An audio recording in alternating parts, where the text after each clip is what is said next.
So anyway, back to mortgage rates. Okay, so this is a Freddie Mac chart. Okay, so you can see how rates didn't dip in below 5 until this point. This party has only been going on for 12 years, and that's because of what led to the party. And then if it weren't for COVID, guess where rates were going? They were going up, and everybody was okay. They were about to touch 4. And it wasn't jockeying, wasn't disrupting the housing market. They were going up. Okay, then COVID happened, then this happened, quantitative easing caused this, and then this, this exponential is the derailer, right? Like that is the derailer. But showing people things like this is what I like to do. Because when you can get someone's mind, at least my experience has been, if I can get their mind off of this 3 months of time, which let's face it, if that is the case for Q2 to Q3, that's 1% reduction. Showing them this, teaching them about like, this is a recession, this is a recession, this, and this. Tell me what happens to home prices in Colorado during and after recessions. Oh, they go up.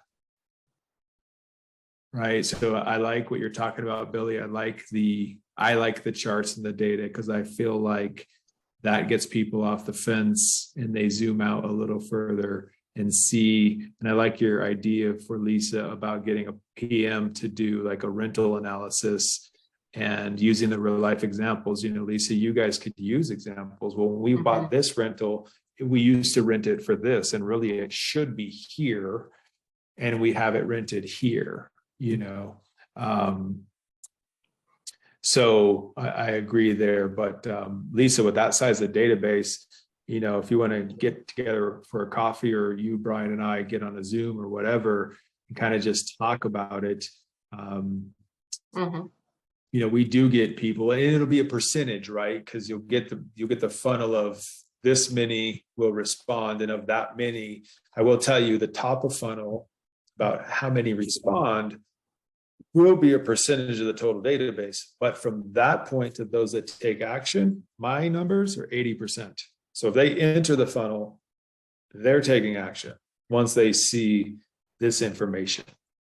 And then it's just, for me, 2023 is all about education. So this cycle of what you guys just went through is just ongoing to catch people when it's right for them.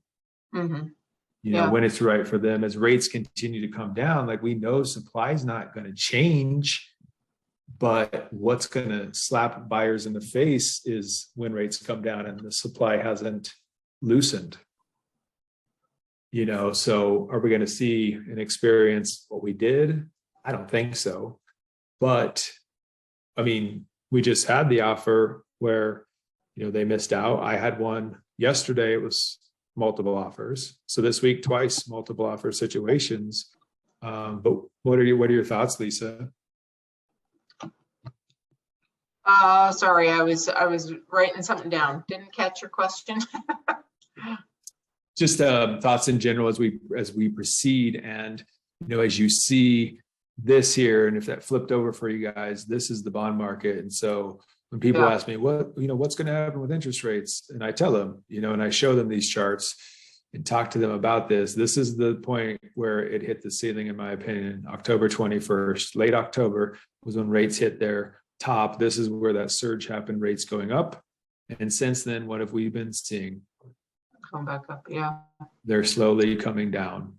I think, I think, you know, like Billy said, that it's educating them and having everything, you know, getting something together so we can make it a powerful statement to them, because everybody wants to have more money, but not everybody's cut out to be a property manager either.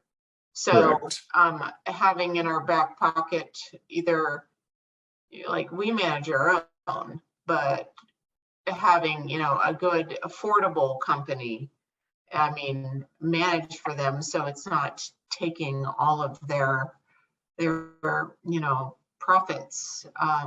some people can do it, but then I look at like all their home projects when I go into their home and think, oh, they shouldn't be doing that.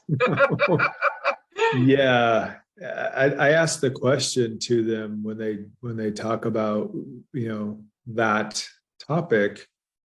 And I've had cases where it's like, listen, you're a software engineer, you've got 2 children. Are you going to be at your rental on a Saturday when the toilet is running and won't stop? Right.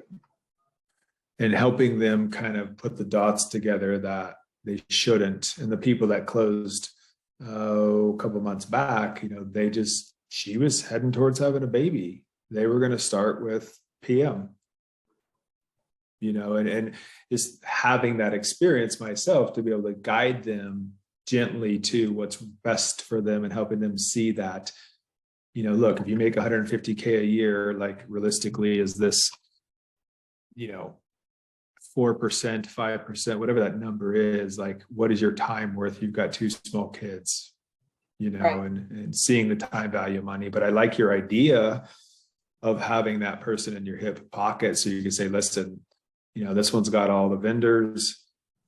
You really should look at that. And it's going to cost you this much. And then being able to show them, you know, how much that'll result in net rent, so to speak, as well. Then set them up for successful landlording, frankly. Right. Right. And I then mean, not there's always everyone's gonna meant be to be. something, but And they're not all meant to be landlords. And then there's your listing, right? So they realize the crux of all this is the fact that over 75% of people who bought in the last handful of years have remorse.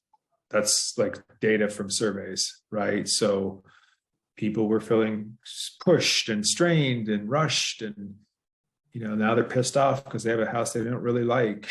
But I have a 2.75, so I'm going to stay in it, you know. But yeah, teaching them would be I'm a data guy, so I like the charts and stuff like Billy's talking about as well.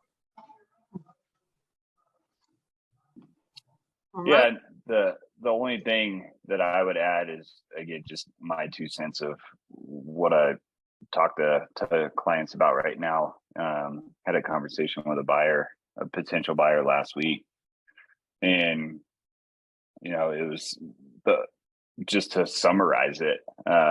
You know, they were like, yeah, we're just going to wait until interest rates come down, and you know, I let them know kind of what the inventory looked like, and we're still pretty strapped for inventory. And I asked them the question, do you think you're the only one that's thinking that way? Do you think you're the only buyer that is saying, hey, you know, I'm smart enough to wait until the interest rates come down in the summer or the spring, you know, whatever it is? I personally think it's going to be the summer at the earliest, if not the fall. But I asked them, you know, do you think you're the only one that is thinking that? And when you kind of toss the ball back in their court, the guy was like, well, shit, no, I'm never the smartest guy in the room, so I'm sure everybody's thinking that. It's like, great. So now put yourself in that scenario where everybody and their grandma is now like, oh, the interest rates came down, so now I'm going to go buy. What do you think that's going to spark? It's going to spark the demand that we had in COVID. You know, like, or probably not that crazy,